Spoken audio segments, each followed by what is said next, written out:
हर वो काम जो हमें नहीं करना आता वो भी करने की कोशिश करनी चाहिए। जैसे मुझे ये केक बनाना बिल्कुल नहीं आता था, तो मैंने 2-3 दफ़ा कोशिश की। अब मैं भी थोड़ा थोड़ा अच्छा बना लेती हूँ। तो आज मैंने अपने किचन में बनाया है स्ट्रॉबेरी केक बच्चों की फरमाइश पर। बिस्मिल्लाहिर्रहमानिर्रहीम, अस्सलामुअलैकुम। वेलकम है आपका स्वारियस किचन में। आइए इसको स्टार्ट करते हैं। इसके लिए 1 कप मैदा, हाफ़ कप ऑयल, 3 अंडे, 1 टीस्पून बेकिंग पाउडर लिया है। अब ये तीनों अंडे को हम एक बोल में तोड़ लेंगे। इस तरह से कोशिश करने से सब कुछ हो जाता है, कोशिश करेंगे तो इंशाल्लाह बन जाएगा। 3 अंडों को हमने इलेक्ट्रिक बीटर से बीट कर लिया है। अगर आपके पास इलेक्ट्रिक बीटर नहीं है तो आप नॉर्मल हैंड बीटर से भी बीट कर सकते हैं, बस इसमें टाइम थोड़ा सा ज़्यादा लग जाता है। अब 3 से 4 ड्रॉप्स जो है वनीला एसेंस के डाले हैं मैंने, और 1 कप के जो 3 हिस्से होते हैं वो उतना मैंने चीनी डाला है, यानी कि 3 हिस्से और 1 हिस्सा कम चीनी शामिल करेंगे। थोड़ी थोड़ी करके चीनी शामिल करेंगे। जब चीनी अच्छी तरीके से इसमें अंडों में डिज़ोल्व हो जाएगी तो हम इसके अंदर हाफ़ कप ऑयल शामिल करेंगे। ऑयल को भी हम थोड़ा थोड़ा करके शामिल करेंगे, सारा एक साथ नहीं डालना हमें। थोड़ा थोड़ा ऑयल डालते रहेंगे और हम बीटर को चलाते रहेंगे इस तरह से।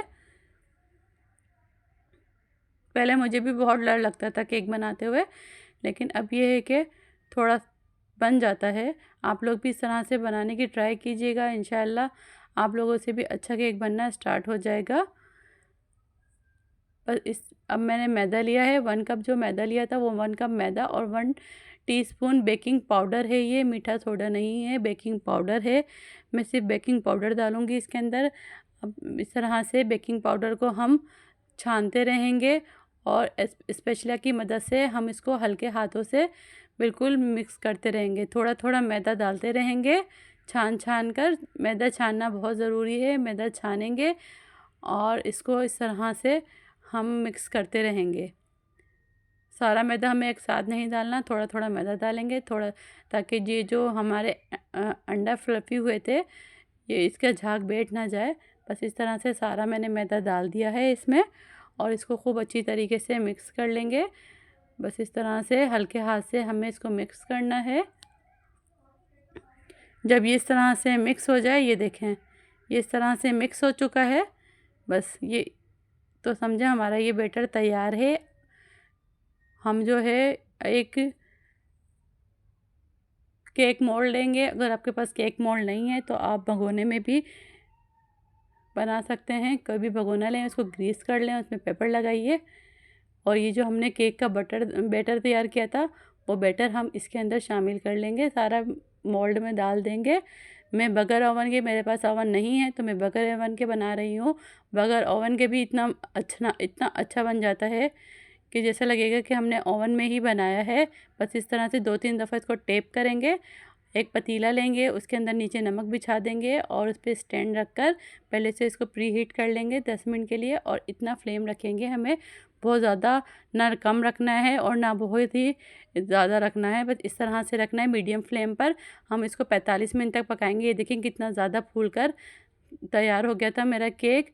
बहुत अच्छा फूलता है पतीले में भी।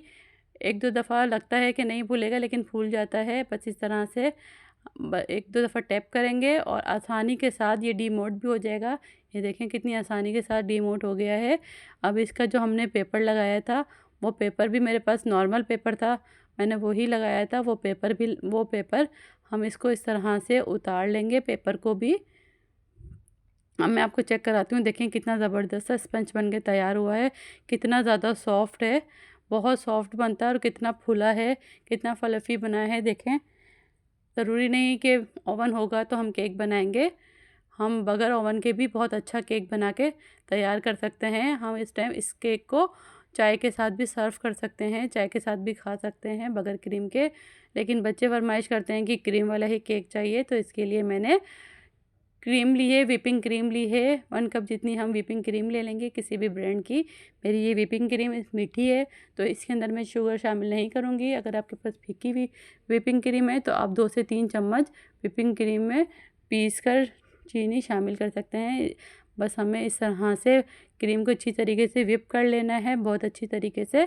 अब हम जो हमने स्पंज तैयार किया था उसको 3 लेयर्स में हम इस तरह से काट लेंगे। फिर मिल्क के अंदर थोड़ा सा कंडेंस्ड मिल्क डालकर उसको अच्छी तरीके से फैला लेंगे और ये जो क्रीम हमने बनाई थी वो क्रीम जो है हम इसके ऊपर लगा लेंगे। अब ये मेरे पास स्ट्रॉबेरी सिरप है, तो हम स्ट्रॉबेरी सिरप को इस तरह से पूरे क्रीम पर फैला लेंगे अच्छी तरीके से।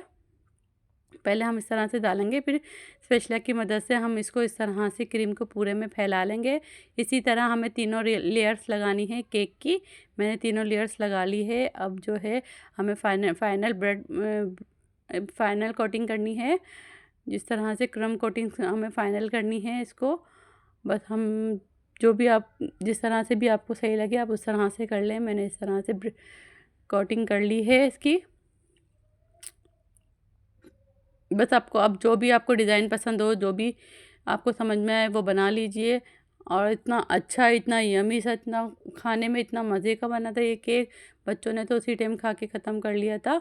बहुत ही मज़े का बनता है, आप लोग भी ज़रूर बना के ट्राई कीजिएगा। बस मैंने इस तरह से ये जो स्ट्रॉबेरी सिरप था वो भी पूरा फैला लिया था और क्रीम की मदद से थोड़ा बहुत डिज़ाइन बना लिया था। अब मैं आपको अंदर से इसकी लेयर्स भी दिखाती हूँ। ये देखें कितनी अच्छी लेयर्स बनकर तैयार हुई है और इतना सॉफ्ट, इतना मॉइस्ट बन के तैयार हुआ था केक। अल्लाह हाफिज़।